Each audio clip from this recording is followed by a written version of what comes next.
From the dust of the earth, a form begins to rise. It is not born of flesh and blood, but of intention, of a desperate need to sculpt existence from the formless void. The golem, an echo in clay, emerges from the ancient whispers of Hebrew lore. This is the primal urge to create, to imbue the inert with a semblance of life, a mirror to our own restless spirit. We, too, gather the mud of our experiences, the fragments of our thoughts, and labor to shape something that will serve, something that will answer the call. The clay, so yielding in its raw state, becomes a vessel for purpose. Words, imbued with mystical power, are etched upon its brow or tucked within its mouth, breathing a semblance of animation into the unfeeling mass. It is an act of profound desire, a reaching beyond our own fragile boundaries to manifest something tangible, obedient, and strong. We feel the thrill of the maker, the godlike power of giving form and function. This creation is meant to protect, to labor, to fulfill a duty laid bare by its very making. And real quick, make sure to subscribe and hit the notification bell for more videos. Now let's keep going. Yet even in the initial stages of this sacred craft, a shadow begins to lengthen. The purpose, so clearly defined, intended for the golem's service, starts to weave itself into the fabric of the creator's own life. The created begins to exert its own subtle gravity, drawing the maker into its orbit. What was meant to be a tool for freedom can easily become a chain, a silent tether binding one to the very object of their ingenuity. A sense of possession, not of the golem by the creator, but of the creator by the golem's very existence, begins to stir. And in its silent obedience, we find a disquieting reflection of ourselves. The golem's actions are not born of will, but of an ingrained command, a directive etched into its very being. It moves because it is compelled, a perfect servant whose every step is preordained by the maker's initial decree. This silent command, this lack of autonomous choice, hints at the deeper currents that govern our own lives, the ingrained habits and unspoken ideologies that dictate our paths. We find ourselves answering the call of a command we barely recall uttering, bound by the clay we ourselves have molded. The golem's silent obedience, a testament to its creation, also raises the question of agency. But in understanding this obedient form, we must also consider the nature of the commands that bind us. Our next journey takes us to a king who cannot heal his land, the wounded sovereign of the Fisher King myth, and the deep void that his own brokenness has created. We begin with the prima materia, the raw material of pure intention. It is the unformed potential, the shimmering mist from which all possibility arises. We gather this intention like an alchemist carefully collecting dew for the grand work of creation. Yet this pristine beginning is notoriously fragile. The moment it is shaped, the moment it takes on a defined form, it begins to solidify. The fluid grace of potential succumbs to the gravitational pull of structure, and our pure intention, meant to be a catalyst for change, begins to harden. This hardening, this premature crystallization, is the first step toward fixation. We see it in our ambitions that become all-consuming obsessions, in beliefs that harden into unyielding dogma, in identities that become immutable walls. The alchemical vessel, meant for transformation, becomes a tomb for what it was meant to transmute. The fluidity of the spirit is lost, replaced by the rigid certainty of a finished product. Our creations, meant to serve our evolution, instead begin to arrest it. Within the confines of this fixed form, a shadow begins to gather. The parts of ourselves we've deemed unworthy, the aspects we've pushed into the dim corners of consciousness, find their way into the very structures we erect. These rejected pieces, the unacknowledged shadow, become the impurities within our alchemical crucible. They fester, unnoticed, distorting the intended purpose of our creations, turning what was meant to be a vessel of liberation into a prison house of the soul. They are the uninvited guests in the temple we meticulously built. And so, the vessel, our own making, contains not only our aspirations, but also the very things we have tried to escape. This internal distortion demands a reckoning, a confrontation with the brokenness we have inadvertently codified. Before we explore the emptiness left by a king who cannot mend his kingdom, we must first acknowledge the broken pieces we have so carefully encased within ourselves. The fractured realm of the Fisher King awaits, mirroring the fragmented state of our own carefully constructed selves. We build walls not of stone, but of definition. Each label we accept, each role we embody, becomes another brick in the edifice of self. We are our job, our nationality, our family titles, our political alignments. These are the necessary signposts for a world that demands categorization, but when they cease to be tools and become the walls we construct, seemingly for our own protection or guidance, can become a cage. We gather into tribes, not of blood, but of belief. Shared truths, once beacons of illumination, can calcify into rigid doctrines. These ideologies, whether political, religious, or cultural, begin to dictate not just our actions, but the very boundaries of our thoughts. They promise liberation, a collective path to understanding, yet often they morph into invisible masters. We become golems ourselves, animated by the whispers of consensus, our movements choreographed by the choreography of the crowd. The architects of this shared reality, often unseen, weave narratives that bind us, creating a collective consciousness that feels both immense and inescapable. It is the subtle, almost imperceptible hand that shapes the contours of our perceived world, building a monument to agreement that can crush the spark of genuine inquiry.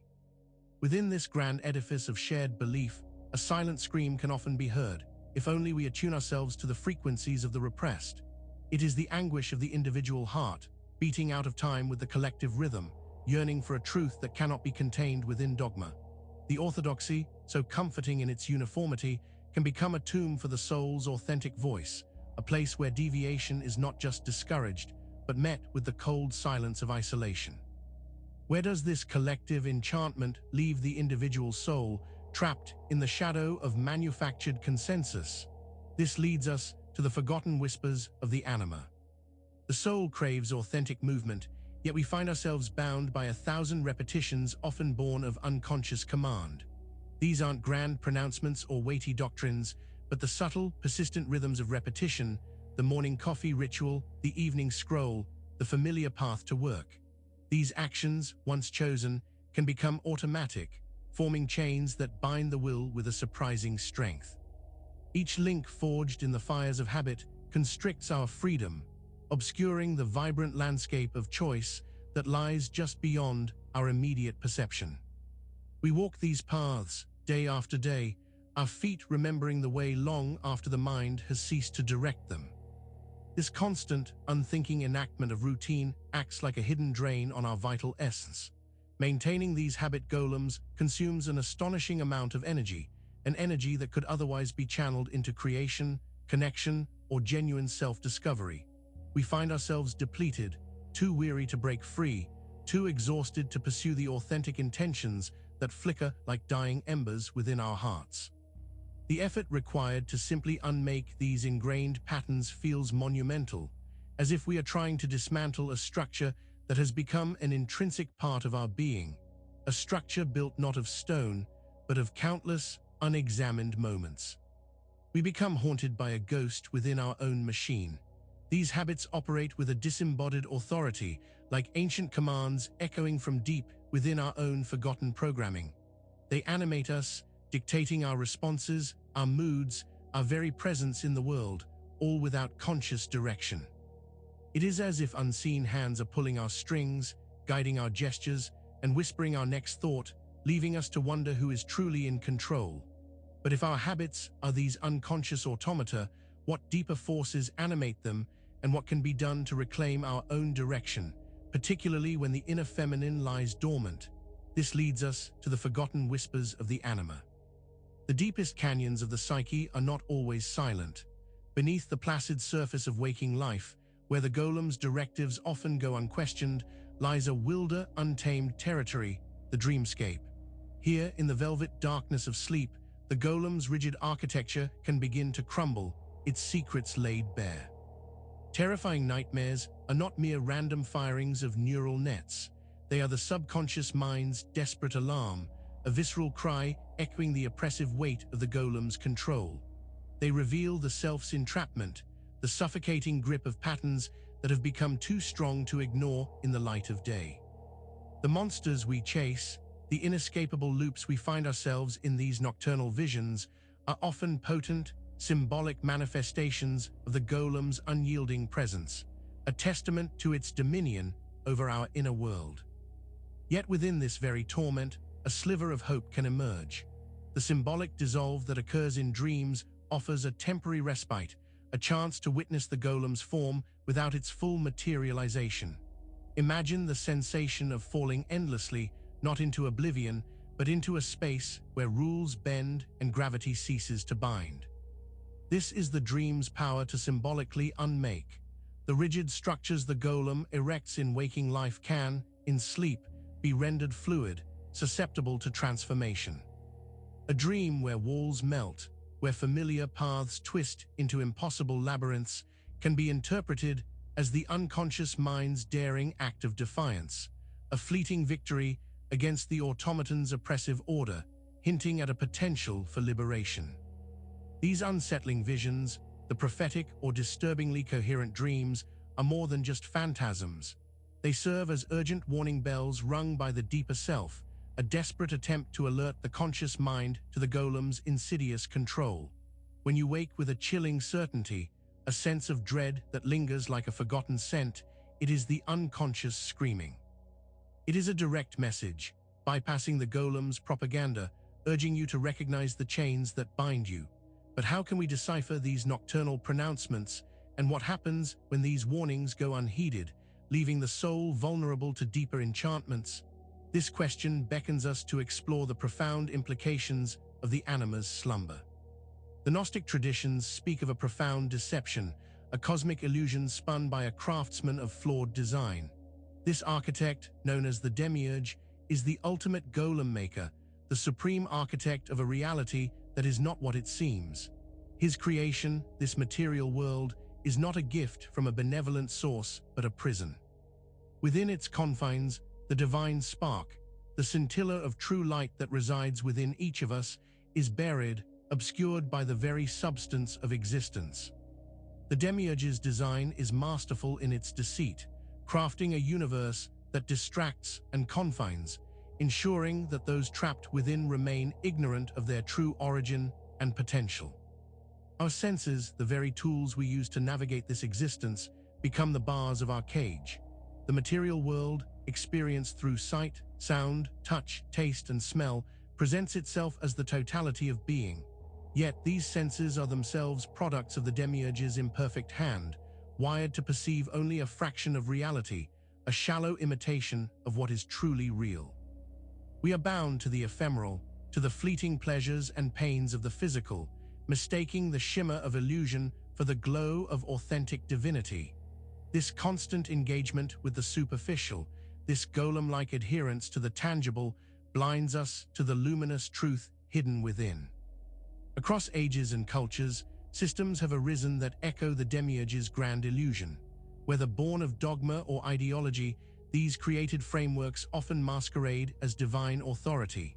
They offer comfort, structure, and a sense of ultimate truth, yet their roots are firmly planted in the soil of human artifice, not celestial wisdom. These are the crafted doctrines, the secular gospels, the societal molds that shape our understanding and behavior. They mimic the divine, promising liberation while ensnaring us further within the golem's intricate web, ensuring our obedience to a fabricated order that serves only the architect of our confinement. The golem's grip tightens when we mistake these created systems for ultimate truth, when the echoes of the Demiurge's false light become our only guide. But what happens when the soul begins to suspect the illusion, when the divine spark flickers with a yearning for its true source? This awakening leads us to the unsettling concept of the archons, the golem's lieutenants, who guard the gates of this illusory cosmos, preventing any true ascent. Saturn, with his shadowed scythe, presides over the relentless sweep of moments. He is Kronos, the devourer, the father who consumes his own children. This is time, not as a gentle river flowing towards an ocean of peace, but as a grinding mechanism, a cosmic clock designed to dismantle all that is born. It is the ultimate constraint, the invisible cage within which our lives are played out, each tick a step closer to dissolution. Our ambitions, our loves, our very selves are sculpted by its passage, then inevitably eroded by its relentless advance. We build monuments and dreams only to watch them crumble, a testament to Saturn's dominion. This temporal framework shapes our golem, binding our existence within its predictable rhythm. We perform as programmed, our identities forged in the crucible of aging, our achievements measured against a ticking mortality. This is the golem's temporal construct, dictating the rise and fall of empires, the bloom and decay of life, and the gradual weariness of the soul. We become so accustomed to this measured march, so identified with our place within its sequence, that the thought of its cessation, the return to the primal zero, fills us with a profound dread. This fear of zero is the golem's ultimate weapon. It is the terror of true dissolution, the absolute negation of all that we have painstakingly constructed. It is the abyss that Saturn's shadow hints at, the eternal night that looms beyond the horizon of our limited perception. We cling to our temporal existence, to the familiar cycle of birth, life, and death, because the alternative, the formless void, the absence of all definition, seems too terrifying to contemplate. Yet, within this dread lies the whispered promise of liberation from the golem's clockwork. And where does this fear of the void truly stem from? We must now confront the nature of the archons, the sentinels who stand guard at the perceived boundaries of existence. The scar itself can become a tombstone for the soul. When the wound that sparks the desire to heal becomes the sole definition of the self, the healer inadvertently crafts a golem from their own suffering. This is not just a scar on the skin, but a scar etched into the very blueprint of identity. The healer, seeking solace and purpose in mending others, begins to see their own past pain not as a chapter to be learned from, but as the entirety of their story. The golem of the wounded healer is born from this fixation, a creature painstakingly assembled from shards of past trauma, each piece imbued with the weight of what was lost or broken. This self-made golem, the scar worn as a badge of honor, becomes a constant echo chamber of pain. It whispers that without this defining wound, there would be no healing, no calling, no purpose. It is a comforting cage, a familiar prison built from the very things the healer sought to escape. The golem thrives on this identification, feeding on the healer's vicarious suffering, becoming an immutable part of their being, dictating their interactions and their perception of the world. The healer becomes less a conduit for healing and more a perpetual echo of their own brokenness, a living monument to what they have endured. This cycle of vicarious suffering, though often born of noble intent, can become a profound golem of compassion. The healer, saturated with the pain of others, begins to lose the boundaries of their own emotional landscape. Empathy morphs into an all-consuming identification, where the suffering of the patient becomes indistinguishable from their own. This psychic overload drains the healer's vital force, leaving them depleted and hollow. They become an empty vessel, passively absorbing the sorrow of the world, their own unique essence eroded by the constant influx of others' pain. The golem of compassion is a silent thief, stealing the healer's own light in the name of saving others. To truly heal, to transcend the golem's grip, requires a profound shift. It's not about erasing the wound, for that is the very foundation of the golem. Instead, it is about recognizing the golem of the wound for what it is, a construct, a defense mechanism, a familiar identity born of pain. Authentic healing lies beyond the mere cure of the wound itself, but in understanding how this wound has shaped us, how it has become our cage, and how to integrate it into a larger, more expansive self. This necessitates stepping beyond the shadow of the golem, moving towards a state where the wound is acknowledged but no longer defines the entire existence, and realizing that true wholeness lies not in the absence of scars, but in their transformative integration. But how does one begin to dismantle such a deeply entrenched golem of suffering? This compels us to examine the nature of the golem's control more closely, leading us to the archons, who guard the thresholds of perceived reality. These archetypal patterns, when embraced without discernment, can solidify into formidable psychic golems. They become rigid structures we inhabit, dictating our thoughts, emotions, and actions, often overriding our true selves. We mistake these powerful symbolic forms for our own identities, allowing them to sculpt our reality from the outside in. This is akin to Jung's concept of the persona, the social mask we wear. But these archetypal golems are more than mere superficial roles. They are deeply ingrained, animating forces that bind us to prescribed behaviors and limiting perceptions. When we become too attached to these archetypal identities, they transform from guiding principles into prisons, their forms becoming a rigid mask that imprisons the true self, obscuring its authentic brilliance. Within these archetypal golems, neglected aspects fester. The disowned parts of these powerful forms, the shadow of the archetype, stir like rebellious clay. These are the traits we deny, the impulses we refuse to acknowledge, which then animate the golem from within, pushing it towards destructive tendencies, manifesting as unintended consequences and inner turmoil. Yet a whisper of freedom exists, embodied by the fool. This archetype, in its unburdened state, steps outside all golem-like structures. The fool represents a potential for unmaking, for shedding the rigid forms that confine us, suggesting a path toward liberation from these self-imposed prisons. The golem of the archetype, however, is a formidable cage, and understanding its subtle yet powerful influence is crucial. But how does the fool escape the architect's blueprint entirely?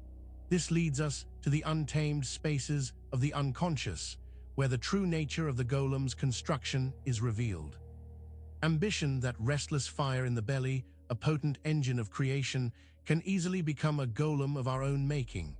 It's a staircase we climb, rung after rung, each step a new achievement, a supposed victory, but this ascent is often endless. There is no summit, no final landing where we can finally rest and gaze upon the horizon.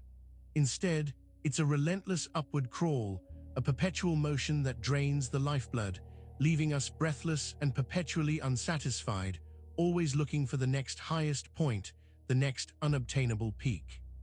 We build our lives upon these achievements, piling them one upon another like bricks. Each success, each accolade, becomes another piece of the golem, a solidified form that defines us, a monument to what we have done. But what happens when this edifice of accomplishments is all that remains? We become the golem, our identity inextricably bound to this collection of external markers. The living, breathing self is buried beneath the weight of what we have built, a static entity that can never truly evolve. And when we finally reach a plateau, when the relentless climb momentarily ceases, and we stand atop a heap of our accumulated successes, a chilling silence often descends. We look around, expecting a profound sense of fulfillment, but instead we find a void.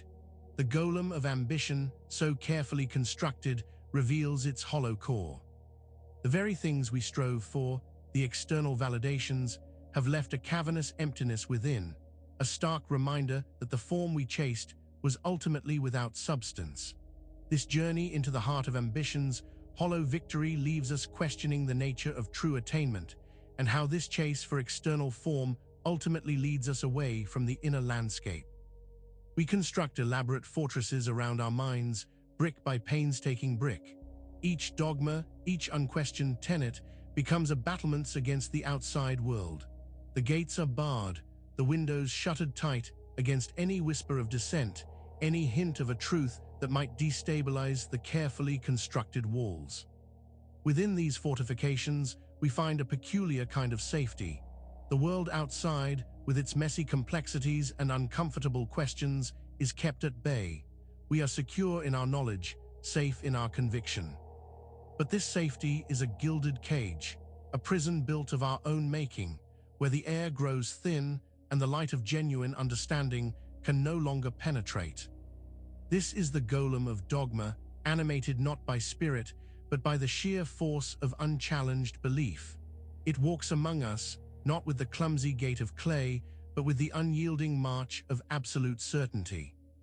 It enforces its will through the silent threat of excommunication, the subtle pressure of conformity, the crushing weight of collective agreement.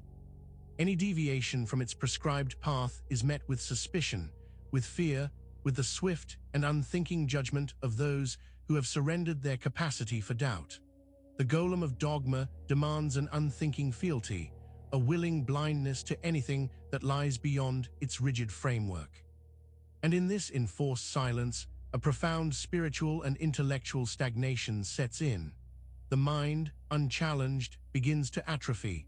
Like a muscle left unused, the capacity for critical thought weakens, the ability to empathize with differing perspectives withers. We are left with a hollow echo chamber, where our own beliefs are reflected back to us, amplified and distorted, until we can hear nothing else. This is the reign of the golem of certainty, a state where the absence of questioning becomes the most damning form of spiritual death, leaving us with a chilling emptiness at the core of our being. But what happens when the very foundations of this fortress begin to crack, and the first rays of an unwelcome truth begin to seep through the cracks? This forces us to confront the illusion of our solid ground and consider the true nature of the golem that has held us captive. The desire for solace, for the predictable hum of the known, can build its own prison. It is a gentle cage, woven from threads of habit and familiar thought, a place where the sharp edges of the world are smoothed away.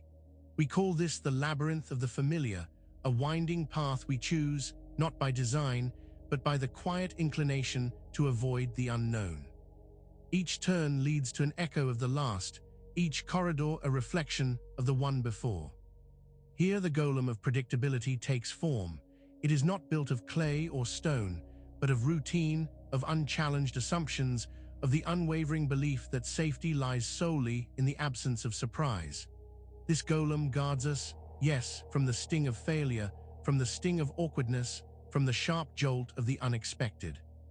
It promises a life free from friction, a placid existence where every sunrise feels like yesterday's sunset.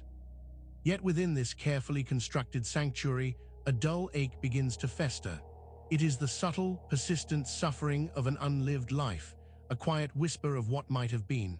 The vibrant colors of experience fade to muted pastels, the symphony of existence reduced to a monotonous drone. This is the price of absolute predictability, the slow erosion of the soul beneath the weight of its own imposed comfort. The fortress of sameness becomes a tomb, and the golem of comfort, our silent jailer. But what happens when the very predictability we crave becomes a suffocating shroud, and the longing for something more begins to stir beneath its surface? This beckons us to the edge of the unlived life, to confront the ghost of our own potential. The golem we've fashioned from habit and comfort is more than just a shield. It is a replica, a painstakingly crafted imitation of what we believe ourselves to be, built not by our own true spirit, but upon a rigid, external blueprint. This is the Gnostic demiurge at work, a lesser architect who constructs worlds and beings from flawed materials, designed to mimic true creation, but ultimately serving a purpose of entrapment. Our golem, our false self, is its masterpiece, a spiritual architecture of control, not of liberation. This flawed blueprint dictates the golem's every action, its every thought. It is a spiritual prison, meticulously designed to keep the divine spark within us from recognizing its own luminescence. We are given a rigid framework, a set of rules and expectations that feel like our own, but are in fact echoes of a design intended to keep us bound to the material, to the predictable, to the limited.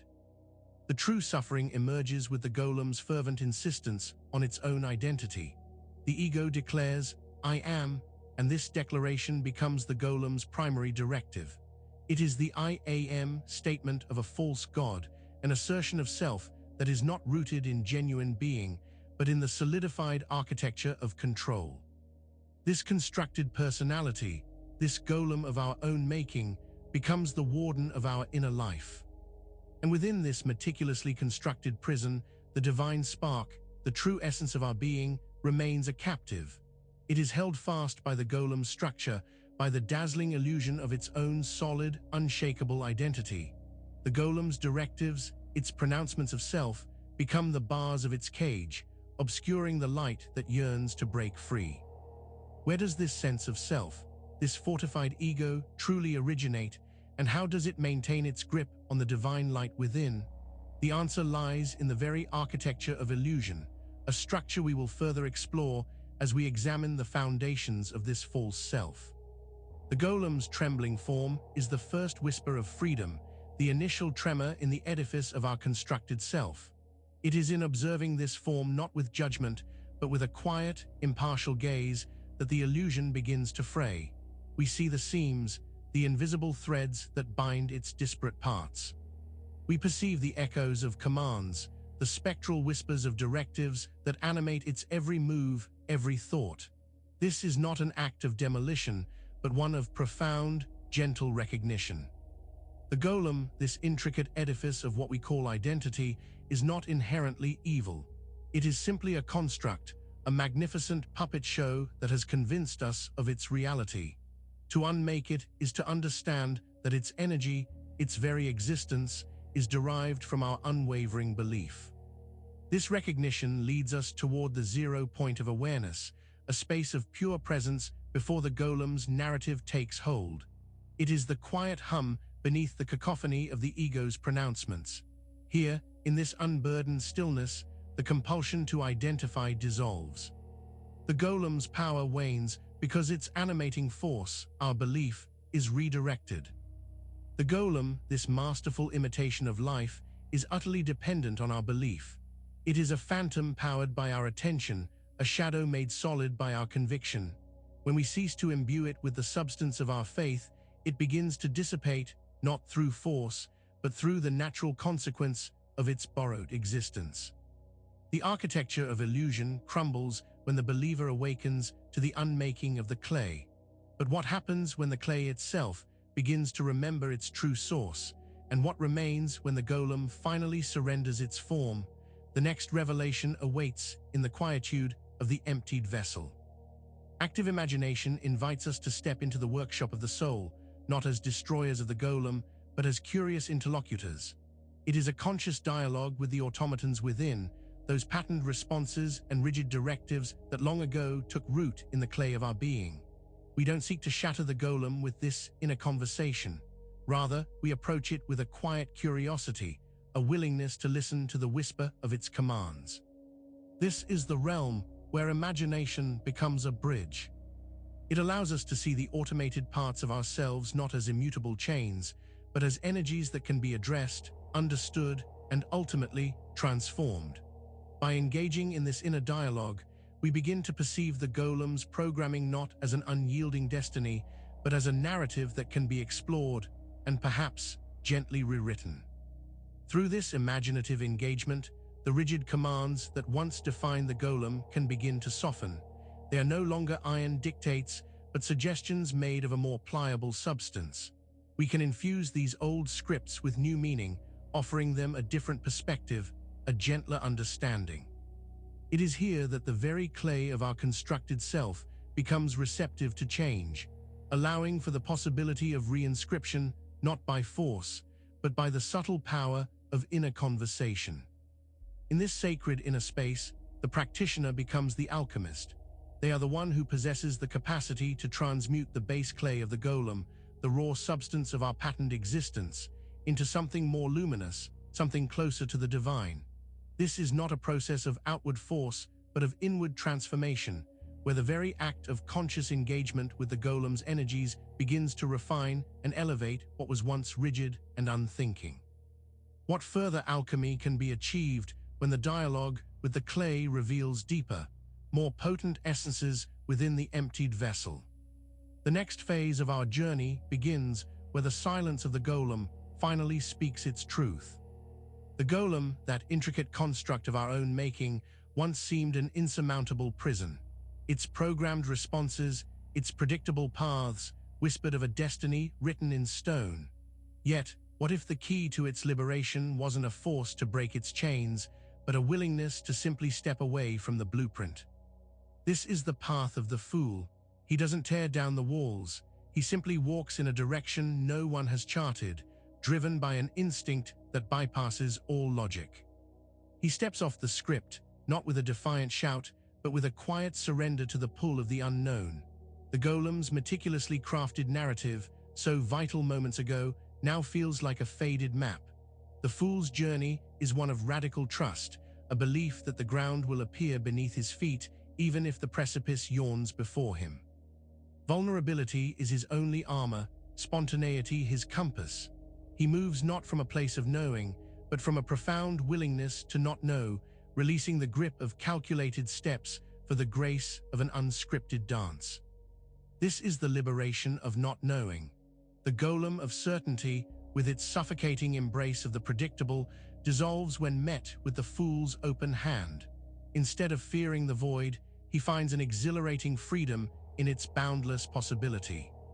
The silence that once echoed with fear now hums with potential.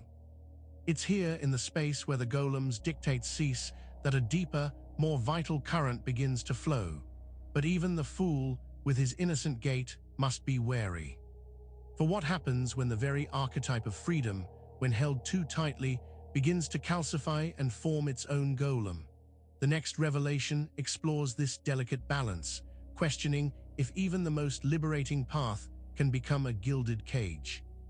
The golem stone has crumbled, not through force, but through understanding.